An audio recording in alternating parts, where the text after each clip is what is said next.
Ikinagulat ng pamunuan ng St. Michael the Archangel Parish sa Barangay Tubong, Dagupan City ang pagkawala ng 27 bags ng semento at 35 na peraso ng bakal na materyales sa proyektong expansion ng parking space at bakod sa likod ng simbahan. Sa parang kay Parish Pastoral Council Moderator Jude Ferrer, ang mga ninakaw na materyales para sa proyekto ay matagal na pinaghandaan at nilikom ng simbahan bago maisa katuparan. Actually, May 14, pagkagising po ng bawat isa sa amin, nakita na lamang po namin na kulang na po yung mga materyales natin sa pagpapagawa po ng bakod sa likod po nitong simbahan.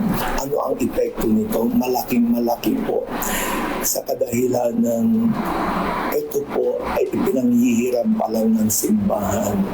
Halos kami po ay humihingi ng tulong sa ating po mga parokyano para po maipatapos ito. May pambayad po sa mga construction supplies. Bagaman bahagyang hindi na matanggap na nagawang nakawan ng simbahan, umaasa pa rin ang pamunuan na maibalik ang mga kagamitan at bukas na hindi nasampahan ng legal na pananagutan ang sospek.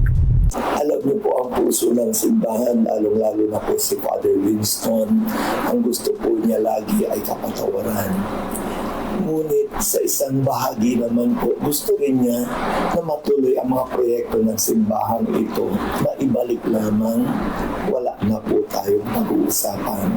Kung sakali man na meron siya may magbabalik, siguro we will not pursue on anything. Sa kasalukuyan, hininto ng simbahan ang konstruksyon ng proyekto dahil sa insidente.